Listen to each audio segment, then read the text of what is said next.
Hello everyone. In this video, we're going to talk about the fundamental analysis. This video is presented by Finteria Markets. We offer the best trading conditions, the lowest spreads and swaps for Forex and crypto traders. We offer one of the most popular trading platforms, MT5. Also, we have recently added a number of new tools to the website, like monthly volatility and FX risk aversion. Those tools can help you in your decision making. So please go to the website and check those tools. So in this video, we will focus on the fundamental analysis of the Forex market. The fundamental analysis can be very complex, so that's why in my own analysis, I use a very simplified approach.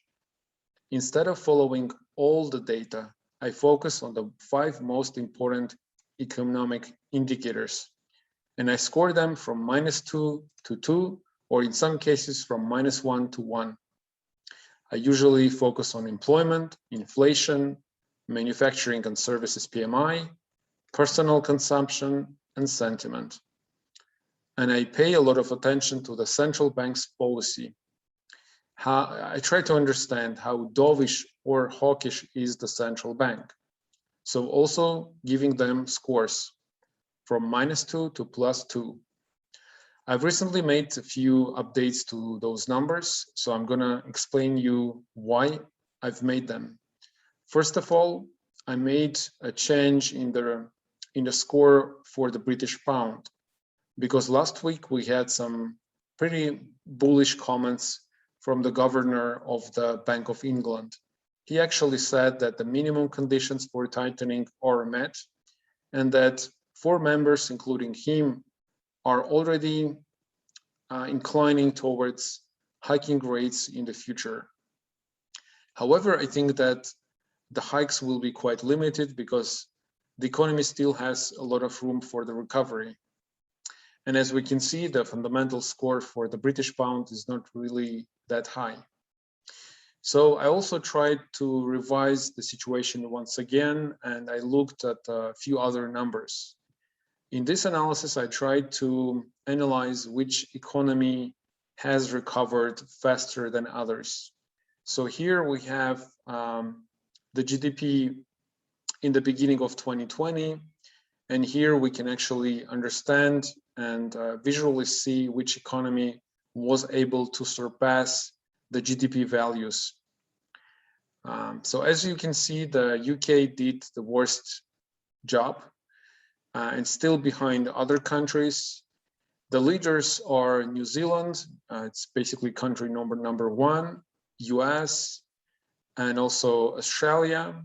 And in the middle, we have Eurozone and Canada. I think it also makes sense to look at the stock markets, because the stock market is sort of a sentiment, and it's a future projection of the economic growth. And here we can see a huge outperformance of the US market. So I actually took the values from February 2020, and as you can see, the market grew by 30%. And the same situation like with the GDP, UK has the worst position. It recovered the less. And actually, as you can see, the market is pretty flat. So Australia and New Zealand, they had pretty much the same trajectory for some time. New Zealand was outperforming. And here, after the lockdowns, we have a pretty different situation. We can see that the markets in Australia are falling, while the New Zealand actually started to outperform. And also Canada, as you can see, is also very strong and outperforming the most of countries. So I think this is also a good indication of the fundamental strength of the economy, because usually the stock market is very sensitive to the economic data. And in case if we have really strong data, the stock market starts to grow. So in my opinion, this is a really good indication. At the same time, we may have some bubbles in markets, and probably there are a lot of talks and discussions that probably the US market is currently overpriced. Well, let's look at some other data. I think also one of the ways how we can compare and analyze countries is the employment data. We can actually compare which country has fully recovered in the employment numbers. Let's check at the US. Here we have number of employed persons. We can actually see that after the COVID, the economy lost quite a lot of jobs. And now it's in the recovery process. It has not fully recovered. The US economy is still missing approximately 5 million jobs. If we look at Euro area, so here the situation is probably better. Only 2 million jobs are missing, but overall we can say that the unemployment rate is much higher than in the US. So still the employment market was not that strong before the pandemic. The situation in the US was much better. Let's have a look at Canada. So here we can actually see that we almost fully recovered the lost jobs.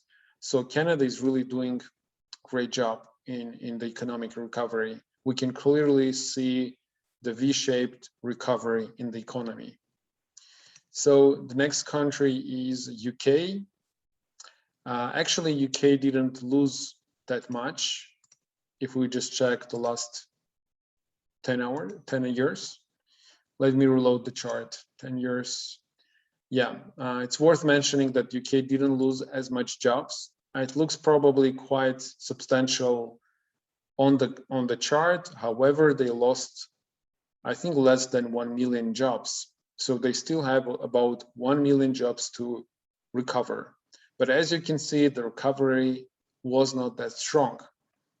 So this also confirms the situation that we see on the stock market. And also we have the same situation on the GDP data. Australia is doing much better. As you can see, it's actually surpassing the previous pre-pandemic levels. And pretty much the same situation, even stronger market is in New Zealand. Here I have only the data which is on the quarterly basis. So I can switch to, this is the last 3 years.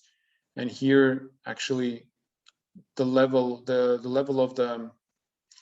of the jobs just before the pandemic, we can see the economy didn't lose much and it recovered very strongly. So let's return back to the fundamental scores. And actually here in some areas, I have pretty much the same situation. Like the New Zealand is the strongest economy. However, I have very low scores for Australia, and this is mainly related to the current lockdowns. And I think it can just worsen the current economic situation. Also, as you can see, we have really strong situation in the US and also in Canada, while Europe is one of the weakest, as well as the UK. So I made some other revisions. For example, I made revisions to the sentiment numbers. I think as far as I remember, I improved the score for the PMI because last week we had a strong number for the manufacturing PMI in Canada. So that improved the overall score for Canada. So here are the standings, and I think that this can be helpful.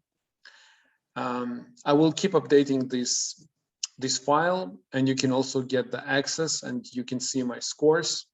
As you can see, I additionally score momentum and I do some additional intermarket analysis, but this is separate from the fundamental analysis. So fundamental analysis is only this part. And the main scores for the fundamental analysis are right here. So the scoring would be 8 points for New Zealand, 7.5 points for Canada. Then the third position is for British pound, for UK, 4 points. And yeah, I'm sorry, the third position is actually for the US. Then we have the UK, and finally Eurozone and Australia. So that's it for today. I will put the link to this file in the description, and you can actually request access to this file.